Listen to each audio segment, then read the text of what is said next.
نستعين على أمور الدنيا والدين. اللهم صل وسلم وبارك على نبينا محمد وعلى آله وأصحابه ومن تبعهم بإحسان إلى يوم الدين. أما بعد.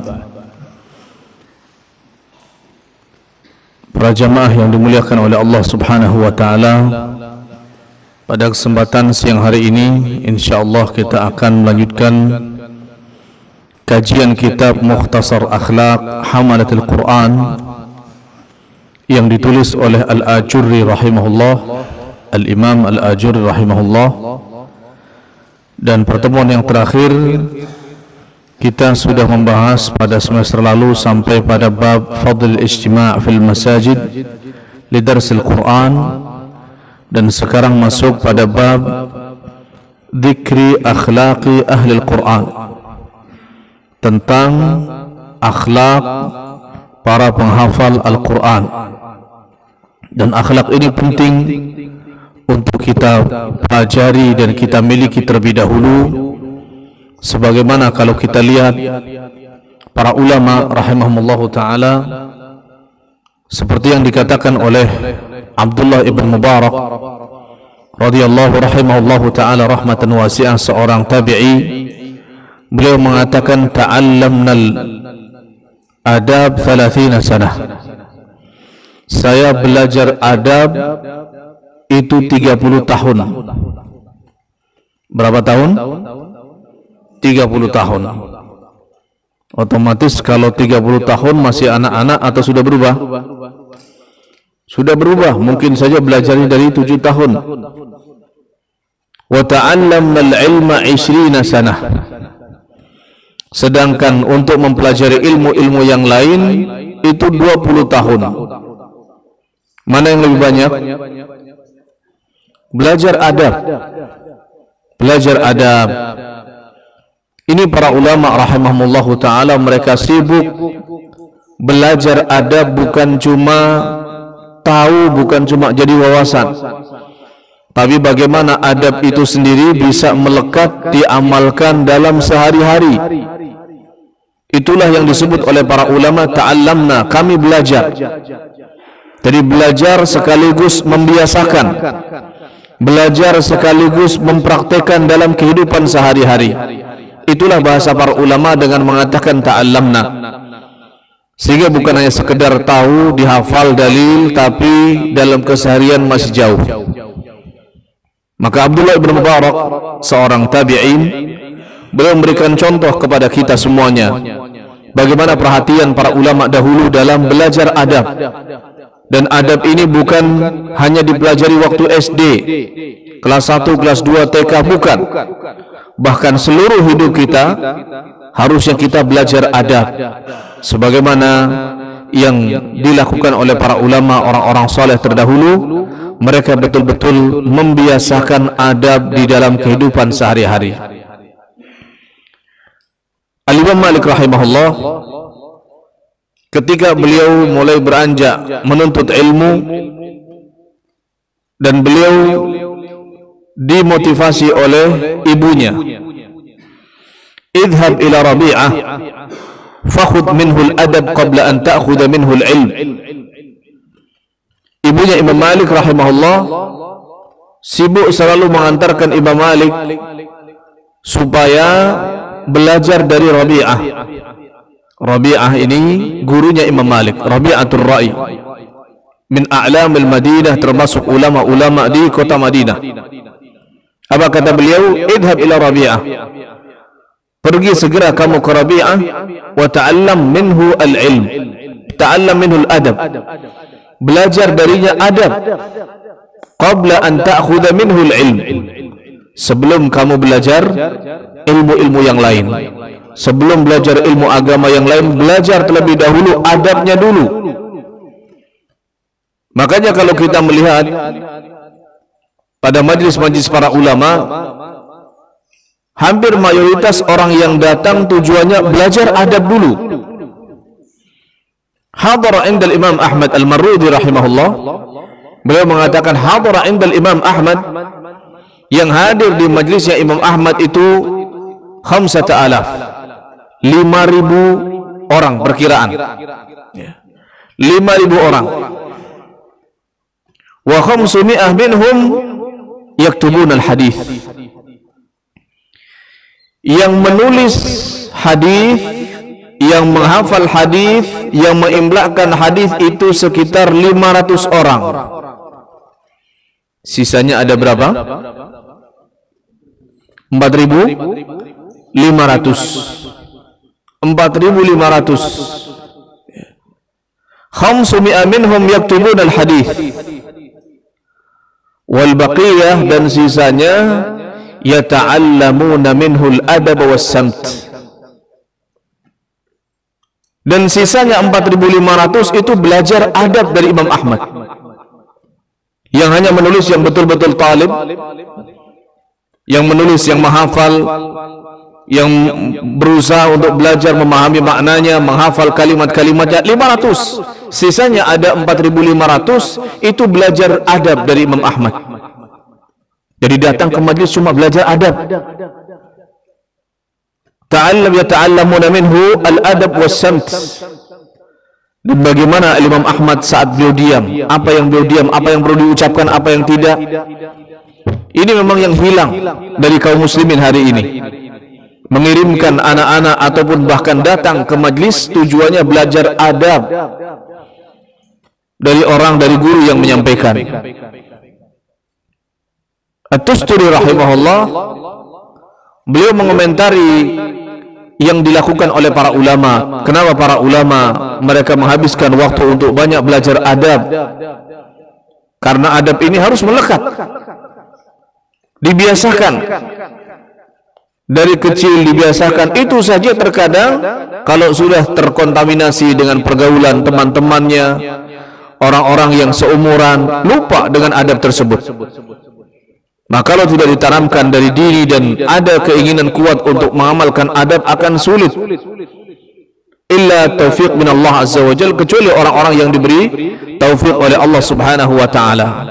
At-Tusturi rahimahullah, beliau mengatakan li'annal adaba, kenapa para ulama sibuk belajar adab terlebih dahulu, baik adab kepada orang tua, adab kepada guru, adab kepada ilmu, adab kepada Al-Quran. Saya yakin banyak yang tahu Al-Quran, mushaf Al-Quran ini terhormat,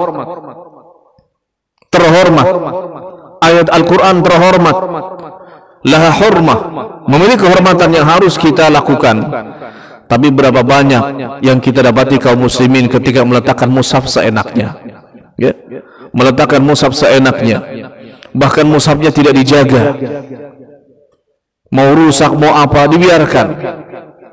Ini tidak punya adab kepada mushaf, belum dengan adab-adab yang lain, adab kepada guru, adab kepada ilmu. Kalau buku-buku yang mencatat ilmu din, ilmu agama, di situ ada ayat Al-Quran, di situ ada hadis, harusnya kita beradab. Belum adab kepada Allah, adab kepada Rasulullah, dan masih banyak adab-adab yang harus kita kerjakan, yang harus kita biasakan dalam keseharian. Kenapa kita perlu belajar adab-adab seperti ini sebelum kita belajar ilmu agama yang lain? Atau harus kita luangkan waktu untuk belajar lebih banyak tentang adab daripada kita belajar ilmu din? Kata beliau, karena belajar adab ini sabilun, ini salah satu cara supaya belajar ilmu itu dimudahkan oleh Allah Azza wa Jalla. Supaya belajar ilmu din yang lain, belajar akidah, belajar fikih, menghafal Al-Quran dan lain sebagainya, supaya dimudahkan bagaimana harusnya kita belajar adab, kemudian kita amalkan. Adab tersebut kita amalkan, kita biasakan, sehingga menjadi akhlak, menjadi tabiat hidup kita menjaga adab tersebut. Kalau sudah seperti itu, maka ilmu agama yang kita tuntut, ilmu agama yang kita cari, yang kita pelajari, dimanapun tempatnya, itu akan dimudahkan oleh Allah Azza wa Jalla. Mungkin sebagian kita hanya akan membayangkan, wah fulan Masya Allah hafalannya cepat, di sekolah sana hafalannya cepat, di sini fulan Masya Allah selesai dalam waktu yang sangat singkat. Ingat yang disampaikan oleh para ulama ini, bagaimanapun orang akan dimudahkan kalau niatnya ikhlas. Demikian juga dia menjaga adab terlebih dahulu. adabnya dilakukan, baru nanti akan diberi kemudahan oleh Allah Subhanahu wa taala. Kalau sampai hari ini kita masih merasakan kesulitan di dalam belajar, kesulitan di dalam menghafal, kesulitan dalam meringkas, ini perlu kita introspeksi diri. Boleh jadi kita ini kurang beradab terhadap ilmu, kita ini kurang adabnya kepada guru, kurang adabnya kepada Quran, Al-Quran, kepada mushaf dan lain sebagainya. Ya. Di mana saja tempatnya, ke siapapun orang yang kita hadapi, jika ada adab yang diajarkan oleh Islam, maka amalkan. Karena itu salah satu cara yang sangat jitu yang sudah dipraktekkan oleh para ulama, yang akan memudahkan kita saat belajar ilmu agama. Tanpa itu, tanpa kita menjaga adab, memperbaiki adab kita akan sulit untuk belajar ilmu din. Dan itu sudah diuji cobakan dalam kehidupan para ulama terdahulu sampai hari ini. Yang tidak punya adab di dalam belajar, adab kepada guru, adab kepada ilmu yang dipelajari, dan adab-adab yang lain akan lebih sulit. Akan lebih sulit untuk mencerna, akan lebih sulit untuk dihafal. Sudah banyak percobaan yang dilakukan oleh para ulama, sehingga kita ini sebagai kaum muslimin yang mengikuti jejak para ulama, para orang-orang saleh, para salafus saleh, hendaknya cukup mengambil pelajaran dari mereka dan kita berusaha mengikuti jalan hidup mereka yang diridhai oleh Allah Subhanahu wa taala. Al-Ajuri rahimahullah, beliau mengatakan, yanbaghi liman 'allamahu Allahul Qur'an wa faddalahu 'ala ghairihi. Hendaknya bagi siapa saja yang Allah Azza wa Jalla berikan ilmu tentang Al-Quran dan Allah utamakan dari yang lainnya, mimman lam yuhammilhu kitabah, daripada orang-orang yang memang tidak diberi ilmu tentang Quran, wa ahabba an yakuna min ahli Al-Quran, dan ingin menjadi ahlul Quran, orang yang faham Al-Quran, yang bacaannya bagus, ini ahlul Quran, yang mengamalkan isi Al-Quran, ini ahlul Quran. Sebagaimana makna tersebut sudah kita pelajari bersama. Yang disebut dengan ahlul Quran adalah wal qaim bi tilawatihi, yaitu orang yang belajar membacanya dengan baik, sehingga dia membaca Al-Quran dengan baik. Wal alim bi ma'anih, dan yang faham isinya, yang faham isinya. Al-alim al-amil, demikian juga yang mengamalkan hukum-hukum yang ada di dalamnya. Inilah ahlul Quran. Inilah ahlul Quran. Jadi bukan hanya sekedar menghafal tapi tidak faham isinya, ini bukan ahlul Quran. Justru ahlul Quran al-qaim bi tilawatih, lafziyan wa ilmiyan wa amaliyan. Yang disebut dengan ahlul Quran adalah orang yang memang membaca Al-Quran dengan bagus, dia bisa memahami maknanya setiap lafaz-lafaz yang ada, demikian juga yang mengamalkan isinya. Yang mengamalkan isinya, inilah ahlul Quran. Siapa yang ingin menjadi ahlul Quran wa ahlillahi wa khasatih, dan menjadi keluarga besarnya Allah Subhanahu wa taala dan hamba-hamba yang khusus, wa mimman wa'adahu Allah minal fadlil azim, dan ingin menjadi orang yang Allah Azza wa Jalla janjikan akan diberikan keutamaan dan pahala yang besar, mimma taqaddam dzikruna lahu, sebagaimana yang sudah kita pelajari sebelumnya. Wa mimman qala Allah Azza wa Jalla yatlunahu haqqa tilawatih, dan siapa yang ingin menjadi orang yang dipuji oleh Allah Azza wa Jalla di dalam surat Al-Baqarah, yatlunahu haqqa tilawatih, termasuk orang yang mengamalkannya dengan amalan yang baik, mengamalkan Al-Quran dengan cara yang benar. Qila fi tafsir ya'maluna bihi haqqa amalih, yang mengamalkan isi Al-Quran sebagaimana yang sebenarnya. Wa mimman qala an-nabiy sallallahu alaihi wasallam alladhi yaqra'ul Qur'an wa huwa mahirun bihi ma'as safaratil kiramil bararah, orang yang membaca Al-Quran itu ada kalanya ada orang yang mahir dalam membaca. Orang yang mahir membaca Al-Quran inilah orang yang akan ditemani dengan para malaikat yang baik, dengan duta-duta dari para malaikat yang baik. Walladhi yaqra'uhu wa huwa 'alaihi syaqqun lahu ajran. Dan orang yang membaca Al-Quran dalam kondisi merasakan kesulitan, masih terbata-bata sebagaimana dalam riwayat yang lain, maka dia akan mendapatkan 2 pahala. Ajrun liqira'atih wa ajrun lil masyaqqah allati 'alaiha. Pahala, 1 pahala karena dia membaca Al-Quran, dan 1 pahala karena memang dia merasakan kesulitan di dalam membaca, merasakan kesulitan dalam membaca Al-Quran, karena boleh jadi lahjahnya, boleh jadi karena bahasanya, boleh jadi karena sudah lama, bahkan sudah tahu tua, baru dapat hidayah, baru ingin membaca Al-Quran. Orang-orang yang seperti ini tidak disia-siakan oleh Allah Subhanahu wa Ta'ala, bahkan akan tetap mendapatkan pahala. Dari hadis ini menunjukkan bahwasanya mengamalkan ilmu tajwid, mengamalkan ilmu tajwid dengan sebenar-benarnya ini tidak wajib. Dan inilah pendapat yang disampaikan oleh Syekh Ibn Utsaimin rahimahullah tentang hukum mengamalkan tajwid sebagaimana kaidah-kaidahnya. Demikian juga pendapat yang dipilih oleh Syekh Albani rahimahullahu ta'ala. Adapun yang disampaikan oleh Al-Jazari rahimahullah, wal akhdhu bit tajwid hatmun lazimu, ini wallahu ta'ala alam lebih lemah daripada pendapat yang disampaikan oleh Syekh Ibn Utsaimin rahimahullahu ta'ala rahmatan wasi'ah. Dari mana ini kita ambil? Tadi kalimat walladhi yaqra'uhu wa huwa 'alaihi syaq. Orang yang merasakan kesulitan di dalam membaca Al-Quran, masih terbata-bata, tapi dia berusaha untuk membaca, ya. Maka belajarnya boleh kita katakan wajib, tapi untuk mengamalkan semua kaidah-kaidah tajwid ini takalluf, terlalu berlebihan jika dikatakan wajib.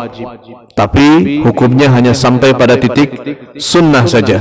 Kalau sampai sunnah, mengamalkan, bisa mempraktekkan ilmu tajwid dengan baik dan benar, maka ini masuk dalam kategori alladhi yaqra'ul Qur'an wa huwa mahirun bihi ma'as safaratil kiramil bararah. Ini hukumnya sunnah. Maka siapa saja yang ingin menjadi keluarga besarnya Allah, menjadi hamba-hamba yang dikhususkan oleh Allah, yang ingin menjadi orang-orang yang dipuji oleh Allah karena dia mengamalkan, memahami isi Al-Quran, yang ingin bareng ditemani oleh duta-duta dari para malaikat-malaikat yang baik, yang ingin mendapatkan pahala dari Allah Azza wa Jalla dengan besar, fayambaghi lahu an yaj'ala al-Qur'ana rabi'an liqalbihi. Maka harus dia menjadikan Al-Quran itu sebagai penyejuk hatinya, menjadikan Al-Quran sebagai penyejuk hatinya. Nabi kita Muhammad sallallahu alaihi wasallam berdoa kepada Allah Subhanahu wa taala, "An taj'al al-Qur'ana rabi'a qalbi wa nura sadri wa jalaa'a hammi wa dhahaba ghammi wa hammi." Kalau Nabi sallallahu alaihi wasallam selalu berdoa kepada Allah agar Allah menjadikan Al-Quran sebagai penyejuk hatinya, maka kita jauh lebih butuh untuk banyak berdoa dengan doa ini. Kalau kita semuanya baca, "Lau anzalnahu ala jabal," kalau seandainya kami turunkan Al-Quran itu di atas gunung, maka kita akan lihat khasyi'an mutasaddi'ah. Al-Quran itu terjadi sada', terjadi hentakan yang besar sampai menghancurkan gunung yang dibangun dari batu. Kalau gunung yang besar itu saja bisa hancur, terjadi soda, terjadi pecah yang dahsyat karena khusyuk, karena berat Al-Quran yang ada di dalamnya, ilmu yang dikandungnya. Harusnya kita dalam hidup ini terjadi perubahan yang dahsyat ketika kita belajar Al-Quran, kita membaca Al-Quran, kita istifadah, ambil ilmu dari Al-Quran. Ya. Maka dari itu Nabi SAW dengan beliau membaca Al-Quran, menghayati Al-Quran, Allah menjadikan Al-Quran ini sebagai penyejuk hatinya. Dan kalau kita ingin menjadi umatnya, maka harus ada usaha. Harus ada usaha agar menjadikan Al-Quran ini sebagai penyejuk hati. Namanya penyejuk hati itu akan menenangkan. Selama ini kita banyak membaca. Kalau belum selama ini memberikan ketenangan, berarti ini masih ada sesuatunya pada diri kita. Masih ada sesuatunya pada diri kita. Nabi SAW seringkali menyuruh para sahabat untuk membaca Al-Quran di hadapan beliau. Ibnu Mas'ud disuruh oleh Nabi baca Al-Quran. Ubay bin Ka'ab disuruh oleh Nabi baca Al-Quran. Beliau ingin mendengar. Karena orang yang istifadah bisa ambil faidah, bisa ambil ilmu, memahami kata-kata yang ada dalam Al-Quran ini sangat luar biasa. Sangat luar biasa. Bahkan Ibnu Qayyim rahimahullahu ta'ala mengatakan bahwasanya kana salafu, para salaf rahimahullahu ta'ala, kanu yaqra'una al-Qur'an wa ya'tabirunahu risalah min Allah subhanahu wa ta'ala. Orang yang membaca Al-Quran harusnya menjadikan Al-Quran ini seperti hanya surat cinta dari Allah subhanahu wa ta'ala. Kalau kita memang cinta kepada Allah, harusnya saat membaca Al-Quran kita merenungi ini surat dari yang tercinta, dari zat yang kita cintai, yaitu Allah subhanahu wa ta'ala. Dan kita tahu orang yang memiliki rasa cinta ketika dapat surat, maka akan selalu dia baca. Dalam kondisi dia senang dia baca, dalam kondisi dia susah, sulit dia baca, dalam kondisi sedang banyak uang dia baca, dalam kondisi ketika sulit, sedang kondisinya ekonominya menurun dia baca, dalam kondisi gundah gulana kita baca, dalam kondisi sedih karena ditimpa musibah kita baca. Itulah orang yang menjadikan Al-Quran itu sebagai surat cinta dari Allah subhanahu wa ta'ala. Akan berusaha membaca, karena dengan membaca saja sudah cukup akan mendatangkan ketenangan. Lihat orang-orang yang berpacaran misalnya, ya, hanya ditulis Assalamualaikum, hatinya sudah bergetar, ya, pengennya dibaca walaupun cuma Assalamualaikum. Ada apa di situ? Ya. Allah subhanahu wa ta'ala bicara dari awal Al-Quran, Bismillahirrahmanirrahim, sampai dengan minal jinnati wan nas. Dibaca kemudian hati kita tidak ada pengaruhnya, ini berarti banyak kotoran hati kita. Banyak kotoran hati yang harus kita buang, harus kita bersihkan, supaya saat kita membaca Al-Quran betul-betul meresap di dalam hati, ada pengaruh dalam kehidupan. Ada pengaruh dalam kehidupan. Biasa santri dikirimi surat oleh ibunya karena ada kecintaan besar kepada seorang ibu, maka surat-suratnya, nasihatnya dikumpulkan. Setiap kali ada waktu kosong dia baca pesan ibunya, nasihat ibunya, wasiat ibunya. Kenapa? Karena dia cinta. Dan seorang hamba ketika cinta kepada Allah subhanahu wa ta'ala, dan Allah menyampaikan banyak pesannya di dalam Al-Quran, maka dia baca. Setiap kali sedih dibaca Al-Quran. Setiap kali kita merasakan sulit dalam segala hal, dalam belajar, dalam berteman, bergaul dengan yang lain, dengan guru, ada masalah, baca Al-Quran. Ini kalau kita ingin betul-betul menjadikan Al-Quran sebagai Rabi'ul Qalb, sebagai penyejuk hati, ya. Jangan sampai saat kita dirundung masalah justru pelariannya makan. Ada sebagian yang seperti itu, ya. Kalau lagi dirundung masalah, ada masalah besar, cari makan yang pedas. Habisin berapa aja dibeli sama dia. Ada orang yang dirundung masalah, lagi banyak masalah, traveling, pergi kemana, menghabiskan uang, ya. Kumpul dengan teman-temannya, ketawa-ketawa dengan teman-teman, itu merasa sudah memberikan kecukupan, menyejukkan hati. Ini keliru. Seorang muslim harusnya menjadikan Al-Quran inilah sebagai Rabi' al-Qalb, sebagaimana doa Nabi SAW, an taj'al al-Qur'ana rabi'a qulubina ya'muru bihi ma khariba min qalbih. Karena dengan seorang berusaha menjadikan Al-Quran ini sebagai penyejuk hati, bacaan Al-Quran yang dibaca ini ya'muru bihi ma khariba min qalbih, maka akan bacaan Al-Quran ini dengan sendirinya akan mengobati, akan memperbaiki yang rusak dari hati ini. Ya, kemarin kalian sudah ikut pelatihan, misalnya ikut pelatihan ruqyah. Kita tahu bahwasanya ruqyah itu bacaan Al-Quran ini syifa, sebagai obat, ya. Maka dengan bacaan Al-Quran mudah-mudahan penyakit-penyakit yang ada dalam hati, kesyirikan, kekufuran, ya, ingkar dengan nikmat Allah Azza wa Jal, dan semua penyakit-penyakit hati yang lainnya akan disembuhkan oleh Allah Subhanahu wa Ta'ala. Belum lagi Al-Quran ini huda wa nur, Al-Quran itu petunjuk, Al-Quran itu huda, ya. Demikian cahaya yang akan menerangi semua masalah yang ada atau yang terjadi menimpa pada kita, sehingga kita dimudahkan oleh Allah Subhanahu wa Ta'ala dalam menyelesaikan banyak masalah.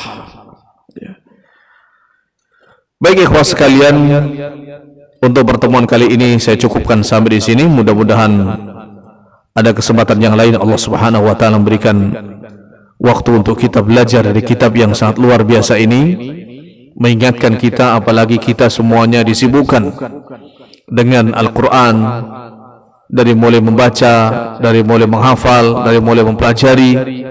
Mudah-mudahan kitab ini akan menjadi pedoman, artinya menjadi rujukan saat kita ingin belajar dengan baik tentang Al-Quran, sehingga kita dimudahkan di dalam menghafal, mempelajari dan mengamalkannya. Subhanakallahumma wa bihamdik, asyhadu an la ilaha illa anta, astaghfiruka wa atubu ilaik. Assalamualaikum warahmatullahi wabarakatuh.